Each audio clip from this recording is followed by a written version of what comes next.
Leo படத்தோட ரெண்டாவது நாள் வசூலுமே ஒரு மிகப்பெரிய நம்பரை வந்து கலெக்ட் பண்ணியிருக்கு. ஓவர்சீஸ்லையுமே சரி, இந்தியா முழுக்கவுமே ஒரு பெரிய நம்பரை கலெக்ட் பண்ணியிருக்கு. எவ்வளோ அப்படிங்கிறத இந்த வீடியோவில் பார்ப்போம். ஸோ இது மட்டும் இல்லாமல் 2 நாள் டோட்டல் கலெக்ஷன் 200 கோடிக்கு மேலே வசூல் பண்ணியிருக்கு. ஸோ ரெண்டாவது நாள் இந்த படம் வந்து ஒவ்வொரு ஸ்டேட்லையும் ஒவ்வொரு கண்ட்ரிலையும் எவ்வளோ அப்படிங்கிறது பார்க்க போகிறோம். ஸோ இது இல்லாமல் இன்னும் சில படங்கள் டைகர் நாகேஸ்வர ராவ், கோஸ்ட்டு, அப்புறம் பகவத் கேசரி, கணபதி இந்த மாதிரி படங்களோட வசூலையும் பார்க்க போகிறோம். இது இல்லாமல் தமிழ் சினிமாவோட ஒரு நம்பர் 1 மூவி அப்படின்னு சொல்லலாம். தமிழ் சினிமாவில் இதுதான் வந்து பெஸ்ட்டு, ஆல் டைம் பெஸ்ட் அப்படின்னு சொல்லலாம். அப்படிப்பட்ட ஒரு படம் இன்னைக்கு 36 வருஷத்தை கடந்திருக்கு. ஸோ 36 இயர்ஸ் ஆஃப் நாயகன். ஸோ அந்த படத்தோட பட்ஜெட் என்ன, வசூல் என்ன, ஷேர் என்ன அப்படிங்கிறத பார்க்க போகிறோம்.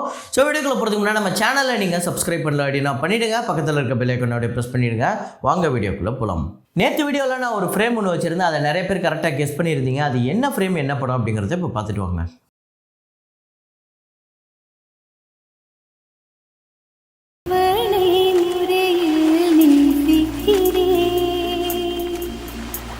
ஸோ ஆமாங்க, அலைப்பாயுதே மூவி தான். அந்த படத்தில் வந்து எவனோ ஒருவன் வாசிக்கிறான் அப்படிங்கிற ஒரு பாட்டு, அந்த பாட்டில் வரக்கூடிய ஒரு ஃப்ரேம் தான். இதை கரெக்டாக கெஸ் பண்ண முதல் 5 பேர் யார் அப்படின்னு பார்த்தீங்கன்னா, ரியாஸ்தீன், ராமச்சந்திரன், அப்புறம் விசன், ரந்தீர், எம்கே, அப்புறம் அம்பேத்கர். இந்த 5 பேர் தான் வந்து முதல்ல கமெண்ட் பண்ணியிருக்காங்க. ஸோ இன்றைக்கான ஃப்ரேமை பாருங்கள், கெஸ் பண்ணுங்கள்.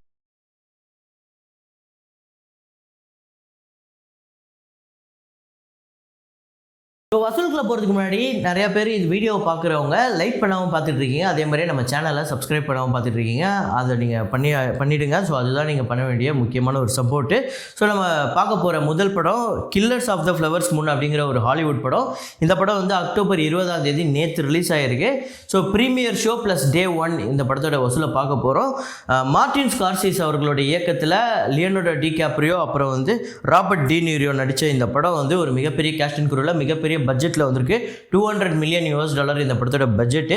கில்லர்ஸ் அண்ட் த ஃப்ளவர்ஸ் மூணு அந்த படத்தோட டே 1 லிமிடெட் ரிலீஸு. ஸோ இந்த படம் வந்து லிமிடெட் ரிலீஸ் தான், உலகம் முழுக்க ரிலீஸ் ஆகலை. இந்தியாவிலேயே வந்து 27 தான் இந்த படம் ரிலீஸு.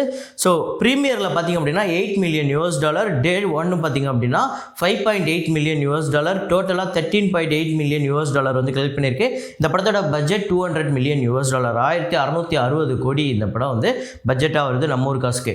ஸோ அதுக்கு அடுத்ததாக டைகர் ஷ்ராஃப் அவர்களோட நடிப்பில் வந்த ஒரு படம் கணபத். ஸோ அந்த படத்தோட டே 1 கலெக்ஷன் ஒரு மிகப்பெரிய பட்ஜெட் 125 கோடி. ஆனால் டே 1 கலெக்ஷன் பார்த்திங்க அப்படின்னா இந்தியா முழுக்க 2,87,00,000, வேர்ல்டு வைடு 3,28,00,000 வந்து வசூல் பண்ணியிருக்கு.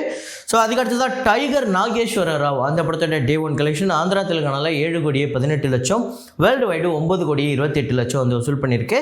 இந்த படத்தோட பட்ஜெட் 65 கோடி. ஸோ இந்த 2 படமுமே வந்து நேற்று ரிலீஸ் ஆகிருக்கு. 19 லியோ கூட ரிலீஸ் ஆன 2 படம்.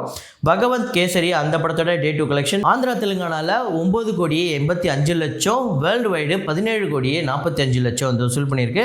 ஆந்திரா தெலுங்கானால 34,10,00,000, வேர்ல்டு வைடு 50,70,00,000 வந்து வசூல் பண்ணியிருக்கு. இந்த படத்தோட பட்ஜெட் 95 கோடி. கோஸ்ட் அந்த படத்தோட டே 2 கலெக்ஷன் கர்நாடகாவில் 2,04,00,000, வேர்ல்டு வைடு 2,53,00,000 வந்து வசூல் பண்ணியிருக்கு. கர்நாடகாவில் 2 நாள் கலெக்ஷன் 4,62,00,000, வேர்ல்டு வைடு 6,60,00,000 வந்து வசூல் பண்ணியிருக்கு. இந்த படத்தோட பட்ஜெட் 21 கோடி. ஸோ அதுக்கடுத்து தான் லியோ அந்த படத்தோட டே 2 ஓவர்சீஸ் கலெக்ஷன் யூஎஸ்ஏல $918K வந்து கலெக்ட் பண்ணியிருக்கு. இது வந்து 7,64,00,000. கனடாவில் $248K இது வந்து 2,06,00,000. யூகேல $286K வந்து கலெக்ட் பண்ணியிருக்கு. இது வந்து 2,92,00,000. சிங்கப்பூரில் $308K சிங்கப்பூர் டாலர் வந்து கலெக்ட் பண்ணியிருக்கு. இது வந்து 1,86,00,000. மலேசியாவில் இந்த படம் வந்து 1.45 மில்லியன் மலேசியன் ரிங்கிட் வந்து கலெக்ட் பண்ணியிருக்கு. 2,55,00,000 இந்த படம் வந்து டே 2. ஆஸ்திரேலியாவில் $283K ஆஸ்திரேலியன் டாலர், இது வந்து 1,50,00,000. கல்ஃப் கண்ட்ரீஸில் $1.05 மில்லியன் இது வந்து 8,74,00,000. ஸ்ரீலங்காவில் 2,45,00,000 ஸ்ரீலங்கன் ருப்பி வந்து கலெக்ட் பண்ணியிருக்கு. இது வந்து நம்ம ஊர் காசுக்கு 63,00,000. ஜெர்மனியில் $118K வந்து கலெக்ட் பண்ணியிருக்கு. இது வந்து 1,03,00,000. ரெஸ்ட் ஆஃப் வேர்ல்டில் $223K வந்து கலெக்ட் பண்ணியிருக்கு. இது வந்து 1,85,00,000. ஸோ டோட்டலாக ரெண்டாவது நாள் வசூல் $3.70 மில்லியன் இந்த படம் வந்து கலெக்ட் பண்ணியிருக்கு. 30,83,00,000 இந்த படம் வந்து டே 2 ஓவர்சீஸ் கலெக்ஷன் எடுத்திருக்கு. ஒரு மிகப்பெரிய வசூல். ஏன் அப்படின்னா இந்த படம் வந்து நேற்று வெள்ளிக்கிழமை, இது வந்து இன்னைக்கு சனிக்கிழமையோ ஞாயிற்றுக்கிழமையோ இந்த படத்தை ரெண்டாவது நாள் வசூல் எடுக்கல, நேற்று வெள்ளிக்கிழமை வசூல். ஸோ வெள்ளிக்கிழமை அப்படிங்கும்போது பெருசாக அங்கே வெளிநாட்டிலலாம் எல்லோரும் வந்து வேலையை பார்க்க போயிடுவாங்க. அந்த ஓப்பனிங் ப்ரீமியரில் அந்த கலெக்ஷன் தான் அந்த டே 1 கலெக்ஷன் பெருசாக இருந்தது. ஸோ இப்போதைக்கு டே 2க்கு இது ஒரு மிகப்பெரிய வசூல் அப்படின்னு தான் நான் சொல்லுவேன். ஸோ அதுக்கடுத்த லியோ ஓவர்சீஸ் டோட்டல் கலெக்ஷன் யூஎஸ்ஏல பார்த்திங்க அப்படின்னா 3.018 மில்லியன், இது வந்து 25 கோடியே 12 லட்சம். கனடாவில் 6 கோடியே 5 லட்சம் வந்து வசூல் பண்ணியிருக்கு. யூகேல 8 கோடியே 38 லட்சம். ஸோ யூகேல 2 நாள் இந்த கலெக்ஷனே வந்து இதுதான் இந்தியாவிலே ஹையஸ்ட்டு கிராஸ் கலெக்ஷன் அப்படின்னு சொல்கிறாங்க. 2 நாளில், அதாவது வீக்கெண்ட்லேயே இதுதான் ஹையஸ்ட்டு. ஸோ இன்னும் 2 நாள் இருக்குது வீக்கெண்டுக்கு, அதுக்கு முன்னாடியே இது வந்து ஹையஸ்ட் கலெக்ஷனில் வந்துருச்சு.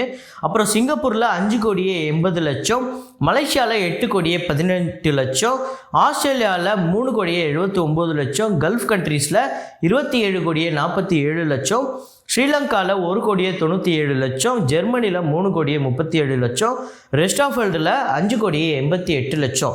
ஸோ டோட்டலாக $11.54 மில்லியன் வந்து கலெக்ட் பண்ணியிருக்கு. 2 நாளில் 96 கோடியே 6 லட்சம் இந்த படம் வந்து வசூல் பண்ணியிருக்கு. அப்புறம் லியோ படத்தோட டே 2 தமிழ்நாடு, ஆந்திரா, கர்நாடகா, கேரளா அந்த கலெக்ஷனை பார்த்துருவோம். ஸோ தமிழ்நாட்டில் 26 கோடியே 14 லட்சம் வந்து வசூல் பண்ணியிருக்கு. 2வது நாள் தமிழ்நாடு கலெக்ஷன். ஆந்திரா தெலுங்கானாவில் 7 கோடியே 28 லட்சம், கர்நாடகாவில் 5 கோடியே 4 லட்சம், கேரளாவில் 5 கோடியே 85 லட்சம், ரெஸ்ட் ஆஃப் இந்தியாவில் 2 கோடியே 78 லட்சம், ஓவர்சீஸில் 30 கோடியே 83 லட்சம், வேர்ல்டு வைடு 77 கோடியே 92 லட்சம் இந்த படம் வந்து வசூல் பண்ணியிருக்கு. ஒரு பெரிய வசூல்.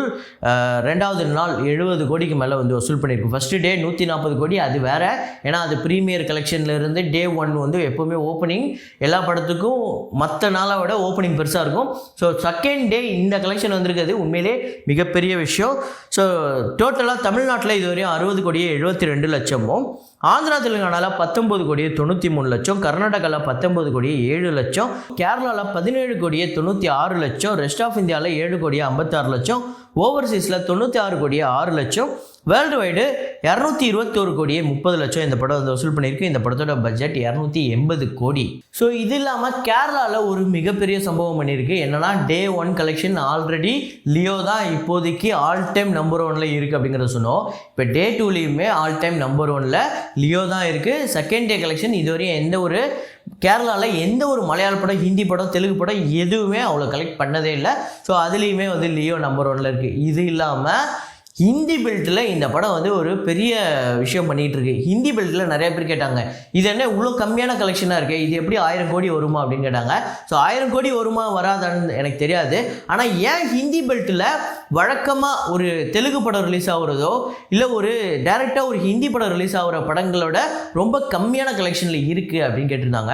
ஆக்சுவலாக அவங்களுக்கு வந்து ஒரு சில ரூல் வச்சுருக்காங்க. என்னென்னா, நீங்கள் இந்த பிவிஆர், இந்த ஐநாக்ஸ் மாதிரி ஒரு இந்த செயினில் வந்து நீங்கள் ரிலீஸ் பண்ணணும் அப்படின்னா அவங்களுக்கு வந்து ஒரு ரூல் வச்சுருக்காங்க. 28 நாள் தான் இங்கே ரிலீஸு, அது ஓடிடியில். இங்கே வந்து இப்போ நம்ம தேட்டரில் ரிலீஸ் ஆகிடுச்சு, 28 நாள் கழித்து நெட்ஃப்ளிக்ஸில் வந்துடும். ஆனால் அங்கே அப்படி கிடையாது. அங்கே 56 நாள் கழித்து தான் நீங்கள் ஓடிடியில் ரிலீஸ் பண்ணணும். அதுக்கேற்ற மாதிரி இப்போ 220 கோடிக்கு ஒரு படம் வந்து நீங்கள் ஓடிடியில் கொடுக்குறீங்க அப்படின்னா அவங்க 28 நாளில் தான் ரிலீஸ் பண்ண சொல்லுவாங்க. இல்லைங்க, நான் 130 கோடி கொடுக்குறேன், எனக்கு வந்து நார்த் இந்தியா பிஸ்னஸ் முக்கியம், நான் அங்கே போய் பிஸ்னஸ் பண்ண வேண்டியது இருக்குது, அதனால் 56 நாள் கழித்து தான் நான் உங்களுக்கு கொடுக்க போகிறேன் அப்படின்னா அங்கே போய் நீங்கள் பிவிஆர் செயினில், அந்த ஐநாக்ஸ் செயினில் போய் ரிலீஸ் பண்ணலாம். அப்படி ரிலீஸ் பண்ணும்போது அங்கே ஒரு மிகப்பெரிய கலெக்ஷன் வரும். நான் சொல்கிறது உதாரணத்துக்கு ஒவ்வொரு நாளுமே 20 கோடி 25 கோடிக்கு மேலே வசூலாகிறதுக்கு நேரிடும். அந்த மாதிரி நடந்திருக்கு. ஸோ அந்த ஒரு விஷயத்த லியோ வந்து பறி கொடுத்துருச்சு. 28 நாள்லேயே வந்து நெட்ஃப்ளிக்ஸில் ரிலீஸ் பண்ணுறதுக்கு அவங்க அக்ரிமெண்ட் போட்டு அப்படி தான் ஒரு ரேட்டுக்கு கொடுத்துருக்காங்க. ஸோ அதுதான் லியோவுக்கு ஒரு மிகப்பெரிய மைனஸ்ஸு. ஸோ அதனால தான் நார்த் இந்தியாவில் நம்ம 4 கோடியே பெருசாக பார்க்குறோம். இந்த பிவிஆர், ஐநாக்ஸு இந்த மாதிரி பெரிய பெரிய செயினில் இருக்கக்கூடிய இந்த தேட்டர்லாம் அந்த தேட்டர் இல்லாமலே சாதாரண தேட்டர்லேயே இவ்வளோ பெரிய வசூலாக இருக்குங்கிறதே பெரிய விஷயம். ஸோ அதுக்கு தான் நம்ம வந்து இந்த நார்த் இந்தியா கலெக்ஷனை வந்து பெருசாக பேசிக்கிட்டு இருக்கோம். ஸோ அது மட்டும் இல்லாமல் லியோ படம் வந்து 2 நாளில் 220 கோடிக்கு மேலே வந்து வசூல் பண்ணிடுச்சு. ஸோ 1000 கோடி வருமா வராதா அப்படிங்கிறது உங்களோட ப்ரெடிக்ஷன் என்ன அப்படிங்கிறது கமெண்ட்டில் போடுங்க. ஸோ அதுக்கு அடுத்ததான் நான் சொல்லியிருந்தேன் நாயகன் அந்த படத்தோட வசூலை சொல்கிறேன்னு சொல்லிட்டு. ஸோ 36 வருஷம் 36 இயர்ஸ் ஆஃப் நாயகன். ஸோ இந்த படத்தை பற்றி நம்ம நிறையா பேசியிருக்கோம், நீங்களே நிறைய இடத்துல நிறைய கேள்விப்பட்டிருப்பீங்க. ஆனால் இந்த படத்துக்கு கூட வேறு நிறையா படங்கள்லாம் வந்தது, அதுதான் அதிக வசூல் அப்படின்னு சொல்லுவாங்க. இந்த படத்தை நம்ம அப்படி ஒப்பிட முடியாது.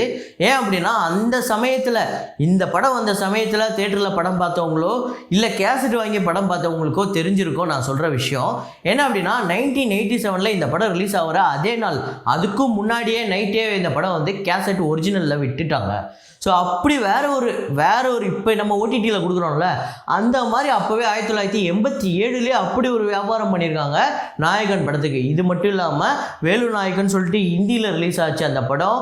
அப்புறம் வந்து நாயக்குடு அப்படின்னு சொல்லிட்டு தெலுங்கு ரிலீஸ் ஆச்சு, அங்கேயுமே பெரிய கலெக்ஷன். ஸோ இந்த படம் ஒரு industry hit. So India wise world wide பார்த்தா ஒரு இண்டஸ்ட்ரி ஹிட். ஸோ இந்த படம் வந்து வீடியோ கேசட்டாகவே ஒரிஜினலாக வந்துடுச்சு. நிறைய பேர் அதில் படம் பார்க்க ஆரம்பிச்சிட்டாங்க. நிறைய பேர் அந்த வீடியோ கேசட்டை வாங்கி அதில் படம் பார்க்க ஆரம்பிச்சிட்டாங்க. அதில் ஒரு மிகப்பெரிய வியாபாரம் பண்ணியிருக்காங்க இந்த நாயகன் படக்குழு. ஸோ அதுவே மிகப்பெரிய விஷயம். இப்போ நம்ம ஓடிடி வியாபாரம் பண்ணுறோம், அது வேறு விஷயம். ஏக்நாத் வீடியோ பிரைவேட் லிமிடெட் அப்படிங்கிற இந்த கம்பெனி தான் அந்த படத்தை அப்போ பிரிண்ட் போட்டு அவங்க விற்றாங்க. ஒரு மிகப்பெரிய அதுலேயுமே ஒரு மிகப்பெரிய பிஸ்னஸ் ஆயிருக்கு அப்படின்னு சொல்கிறாங்க. ஸோ இந்த படத்தோட பட்ஜெட் வந்து அப்ராக்சிமேட்டாக 1 crore அப்படின்னு சொல்கிறாங்க. பாக்ஸ் ஆஃபீஸ் கலெக்ஷன் பார்த்திங்க அப்படின்னா 8 கோடி, ஷேர் வந்து 4,75,00,000. ஒரு மிகப்பெரிய இண்டஸ்ட்ரி ஹிட்டு. இன்றைக்கி இத்தனை வருஷம் ஆனாலும் நம்ம இந்த நாயகன் படத்தை பற்றி பேசிக்கிட்டே இருப்போம். இன்னும் ஒரு 50 வருஷம் ஆனாலும் இந்த நாயகன் படத்தை பற்றி பேசிகிட்டே இருப்போம். உலகத்திலே சிறந்த 100 படங்களில் இந்த ஒரு படமும் இருக்குது அப்படிங்கிறதே நம்ம தமிழ் சினிமாவுக்கு ஒரு மிகப்பெரிய பெருமை. ஸோ இந்த படம் உங்களுக்கு எத்தனை பேருக்கு ஃபேவரட்டு, எத்தனை முறை பார்த்துருக்கீங்க அப்படிங்கிறத கமெண்ட்டில் போடுங்க.